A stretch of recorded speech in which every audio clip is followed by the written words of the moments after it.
Why did the Math 9 student bring a ladder to algebra class?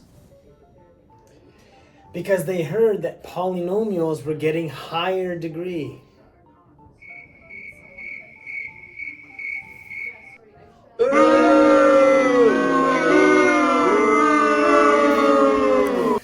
So let's say here we have a legend of what is represented by each block, so both in size and in shading. And so a perfect shaded square here represents x squared. A smaller shaded rectangle is x, and then a smaller square that is shaded is 1. And then, of course, everything that is blank is just the negative of these ones at the top here. And so we want to know which one of the following models could be used to represent division of 6x squared minus 3x by minus 3x. So if I'm writing this just as a statement, and I'll kind of rewrite it up here, we want to know which one of these tiles represents essentially this. Okay, so these are called area algebra tiles. And the way we kind of format our answers in these or use these to express polynomials is on the side here, you put the divisor. So whatever is being divided by. Okay, or I should say whatever you're dividing the polynomial by. Inside the actual box here, you're putting whatever is in the brackets. So I'm going to write terms in brackets, or whatever you're dividing the polynomial by. So terms in brackets, or terms in the entire polynomial. And then over here, you write what the answer would be. Now on the side here, the divisor is minus 3x. So what we're going to do is we're going to draw 3 small rectangles. And I'm going to extend this line here so we can fit everything in. Now, inside the box, we're going to draw 6x squared. Now, we're going to separate them into each row of the divisor. Because remember, we're dividing it by minus 3x. So it gets split into 3 different categories. So 6x squared gets split into 3 different categories. And then we're also going to make sure to include whatever this value is going to be as well. And so I've placed 6x squared in there, divided, of course, for each part of the divisor. So organized all of them in proper rows. And then we still have minus 3x. So here's the negative x. So we're going to go 1, so minus 1x, minus 2x, and then minus 3x.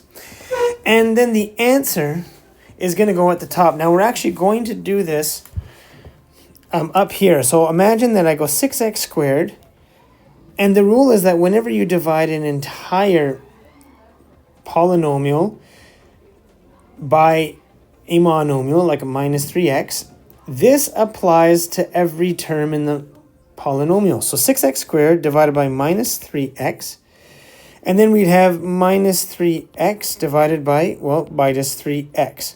So if I take 1 by 1, if I go 6x squared divided by minus 3x, that is going to give me minus 2x, as the x's would cancel, and 6 divided by negative 3 is 2. And then if I go minus 3x divided by minus 3x, well, minus 3 divided by 3 is plus 1, and then x divided by x, well, the x's just cancel out.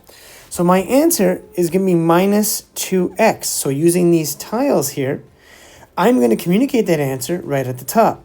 So we're going to go minus 1, and then minus 2x, and then plus 1. That's going to be 1 shaded small square at the top here.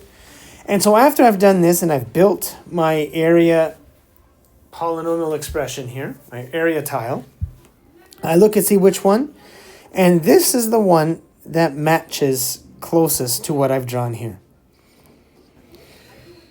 A rectangle has a width of W units. The length of the rectangle is 3 units longer than 2 times its width. A polynomial expression for the perimeter of the rectangle is. Okay, so if we want to visualize this here, let's say I start off with a rectangle like this. And we can call the longer size the length. And then here is the width. Now, here it says that the length, so the L's over here, is 3 units longer than 2 times its width. Now we can express this as 2W, and this length is 3 units longer, so 3 plus that. So the full expression would be 3 plus 2W, and that's what the length equals.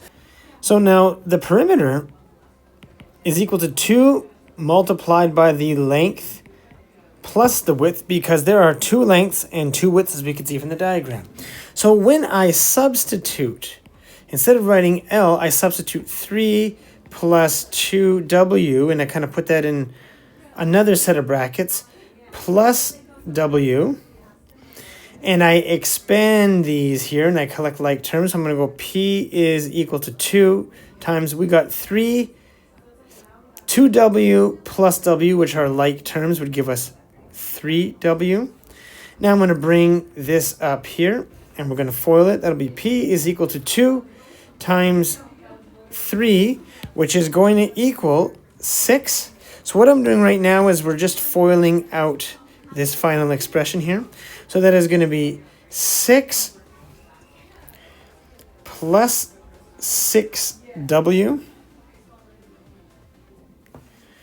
And then in terms of our final expression, this would be it. So when I look at which option best represents this one, well, we would see that it is option C.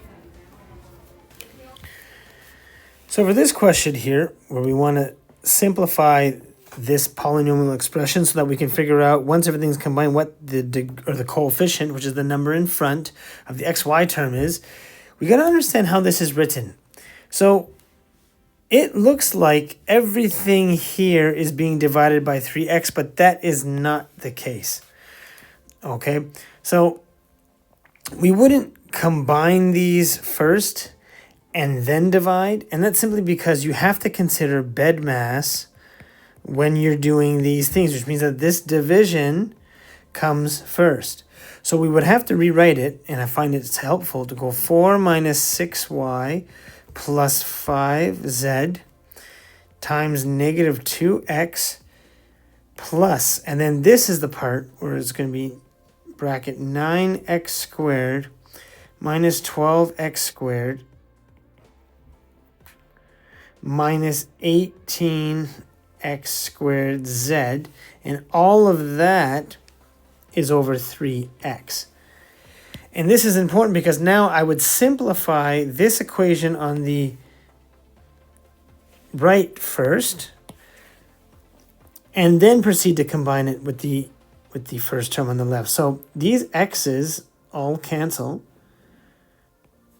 I mean, at least to a certain degree, and I can simplify the 9 divided by 3, negative 12 divided by 3, and negative 18 divided by 3 as well. So when I do that, this is what I would have. So if I rewrite it, I'll go 4 minus 6y plus 5z multiplied by negative 2x plus, and now it's going to be, so 9x divided by 3 is going to give me 3x. And then minus 12xy divided by 3 is going to be minus 4xy. And then negative 18xz divided by 3 is going to be negative 6xz. Now that I got this whole thing here, now I can combine like terms. So I see that, well, first actually I'm going to do distributive property over here first. And so when I do that, and I'll just write it finally at the bottom here, I would get, so negative 2x times 5z is going to give me negative 10xz. And then that's going to give me negative 2x times negative 6y. That'd be plus 12xy. And then negative 2x times 4 is negative 8x. And then that's going to be plus 3x minus 4xy minus 6xz. I see that I have like terms here. So the negative 10xz and the minus 6xz are like terms. Then I have 12xy and minus 4xy are like terms. And then finally negative 8x and 3x. And so when I combine here, and I'll write the final version here, that is going to give me 8xy minus 16xz minus 5x. That's my final equation or polynomial. And so finally that means that the coefficient in front of xy is 8. So my answer here, if I just kind of erase this and put the answer in that blank space, it is going to be 8.